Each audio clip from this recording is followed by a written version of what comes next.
The gravel crunched under Mark Connolly's work boots as he stepped out onto his back patio, coffee mug in hand. The early morning sun cast long shadows across his meticulously maintained half-acre lot in Willow Creek Estates, a suburban neighborhood that prided itself on manicured lawns and unspoken rules. What Mark didn't know was that this ordinary Tuesday was about to become anything but typical. Three figures stood at the edge of his property line, clipboards in hand, their pressed khaki uniforms looking almost military in their precision. The Willow Creek Homeowners Association had been a thorn in Mark's side since the day he moved in 2 years ago, but today felt different. Something in their stance suggested more than a routine inspection. Mark had purposely kept his distance from the HOA. A veteran and small business owner, he believed in his right to manage his own property. His lawn was immaculate, his house well-maintained, and he saw no reason to submit to what he considered unnecessary bureaucratic control. The HOA, however, saw things differently. Mr. Connolly, the tallest of the three, called out, his voice carrying an authoritative tone that made Mark's military training kick in. Instinctively, he set down his coffee and straightened his posture, sensing a confrontation brewing. Sarah Reynolds, the HOA's most aggressive board member, stepped forward.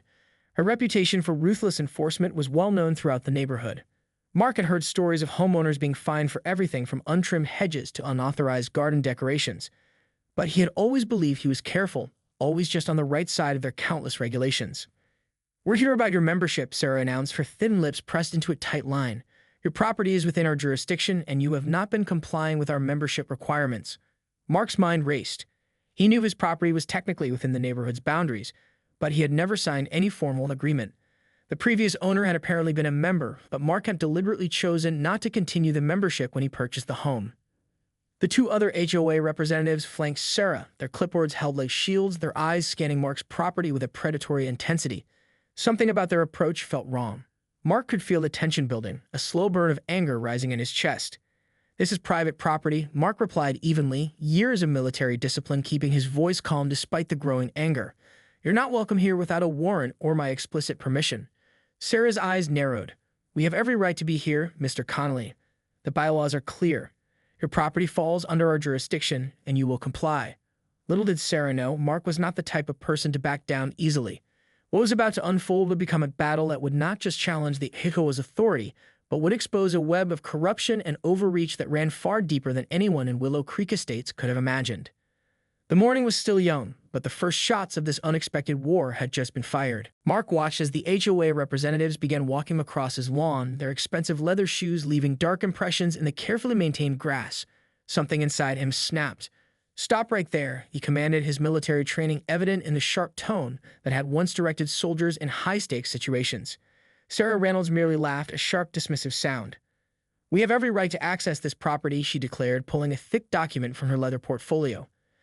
"The neighborhood bylaws clearly state." "You're trespassing," Mark interrupted, his voice low and controlled. He pulled out his smartphone and began recording. "I'm documenting your unauthorized entry onto my private property." A second HOA representative, a balding man with wire-rimmed glasses, looked nervous. Robert Mitchell was new to the board and had heard rumors about Mark Connolly, a decorated veteran who didn't take kindly to bureaucratic overreach. He tugged at Sarah's sleeve, whispering something that made her momentarily pause. But Sarah was not to be deterred. She stepped forward, her expensive heels now crushing a carefully maintained flower bed. Mark watched, his jaw clenching as months of careful gardening were trampled beneath her feet. "We're conducting an official inspection," she announced, pulling out a clipboard.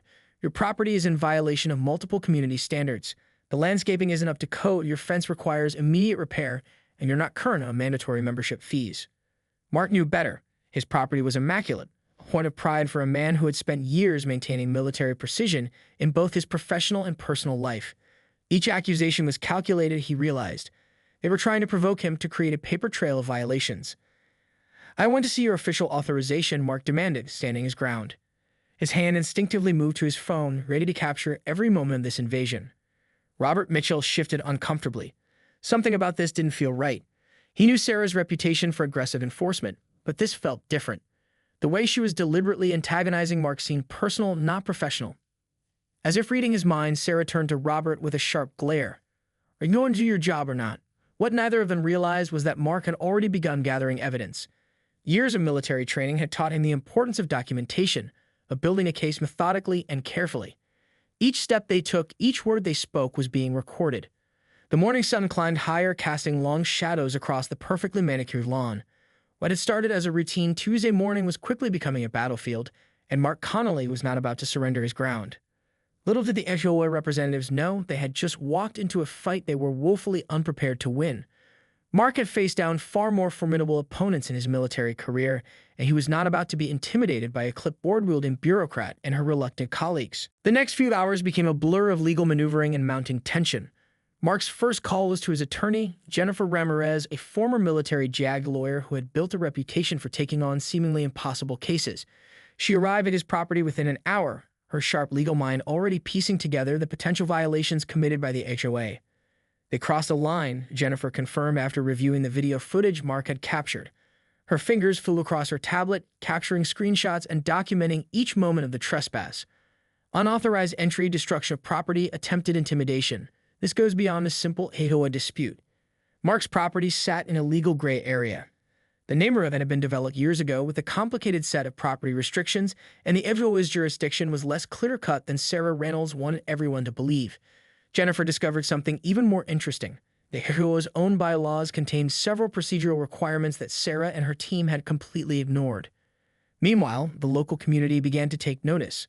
Mark's neighbors, many of whom had their own quiet frustrations with the HOA, started reaching out. Anonymous emails, hushed phone calls, whispered conversations at local coffee shops. A pattern emerged of similar harassment and overreach. Robert Mitchell, the conflicted HOA board member, was becoming increasingly uncomfortable. He had joined the board believing he could make a positive difference in the community, but Sarah's tactics were anything but community-minded. Late one evening, he made a decision that would change everything. An unmarked envelope appeared in Mark's mailbox. Inside were internal HOA documents, emails, meeting minutes, financial records that painted a disturbing picture. Sarah Reynolds wasn't just overzealous. She was implementing a systematic approach to extracting maximum fees and controlling property owners through intimidation. The documents revealed a complex scheme. The HOA had been deliberately targeting homeowners who weren't fully compliant, using vague bylaw interpretations to generate fines and force membership. Mark's property was just the latest in a long line of targets. Jennifer Ramirez's eyes narrowed as she reviewed the leaked documents. "This isn't just a dispute anymore," she told Mark. "This is potentially criminal. We're looking at systematic harassment, potential fraud, and multiple legal violations." As word spread, local media began to take interest. A local investigative reporter, Tom Harrison, reached out to Mark. "This could be bigger than just one neighborhood," he explained during a clandestine meeting at a local diner. "We've heard rumors about similar tactics in other communities." Mark knew they were at a turning point. What had started as a simple defense of his property had transformed into something much larger. A fight against a system of bureaucratic overreach that had been operating in the shadows for years. The HOA had made a critical mistake. They had chosen the wrong person to intimidate. Mark Connolly was not someone who backed down easily, and he was about to show them exactly what that meant. The legal battle erupted like a slow-burning fuse, finally reaching its explosive point. Jennifer Ramirez filed a comprehensive lawsuit against the Willow Creek Homeowners Association, targeting not just Sarah Reynolds, but the entire board's systematic pattern of harassment and illegal property intrusions. Robert Mitchell became a crucial witness. During a private meeting with Jennifer, he revealed the full extent of the HOA's corrupt practices. It was never about maintaining community standards, he confessed, his voice trembling with a mixture of guilt and relief. Sarah and two other board members were essentially running a shakedown operation. They target homeowners, generate excessive fines, and use the threat of legal action to force compliance and generate revenue. The local news picked up the story, and what had begun as a personal dispute transformed into a community-wide investigation. Tom Harrison's investigative pieces exposed a pattern of similar tactics in 3 neighboring communities. Homeowners who had previously been too afraid to speak out now came forward with their own stories of harassment and illegal intrusions. Mark's military background proved to be his greatest asset. He approached the situation with the same strategic precision he had used during his years of service. Each piece of evidence was carefully documented, each legal move calculated with surgical precision. Jennifer worked tirelessly, uncovering layers of bureaucratic manipulation that went far deeper than anyone had initially suspected. The turning point came during a deposition that would later be leaked to the press. Sarah Reynolds, under oath, began to unravel. Her carefully constructed facade of professional authority crumbled as she was forced to admit to deliberate tactics of intimidation and financial exploitation. Text messages, internal emails, and financial records painted a damning picture of systemic corruption. Local government officials began to take notice. The state's Attorney General's office launched a formal investigation into the HOA's practices, not just in Willow Creek, but in surrounding communities. What had started as Mark's personal stand against trespassers had become a catalyst for broader change. Robert Mitchell, seeking redemption for his previous silence, became a key cooperating witness. He provided extensive documentation of the board's illegal practices, including detailed records of how they had manipulated bylaws to generate unauthorized fees and intimidate homeowners.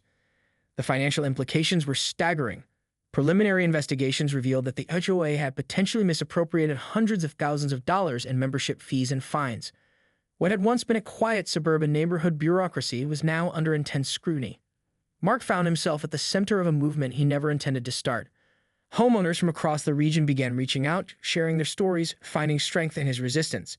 His simple act of standing up to trespassers had exposed a systematic problem that extended far beyond his single neighborhood. As the lawsuit progressed and the investigation deepened, one thing became abundantly clear. The HOA had made a catastrophic mistake when they decided to trespass on Mark Connolly's property. They had chosen the wrong homeowner to push around, and now they would pay the price. 6 months after that fateful morning when HOA officers first trespassed on his property, Mark Connolly stood on the steps of the county courthouse, surrounded by reporters and vindicated homeowners. The lawsuit had reached its final resolution, and the consequences were sweeping. The Willow Creek Homeowners Association had been dismantled. Sarah Reynolds and 2 other board members faced criminal charges of fraud, extortion, and abuse of power. The state's attorney general's office had uncovered a web of financial misconduct that extended far beyond initial expectations. Millions of dollars in improperly collected fees were ordered to be returned to homeowners.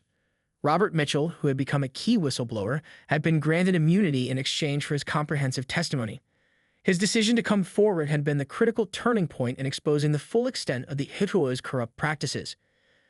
Jennifer Ramirez stood beside Mark, a subtle smile of victory crossing her face.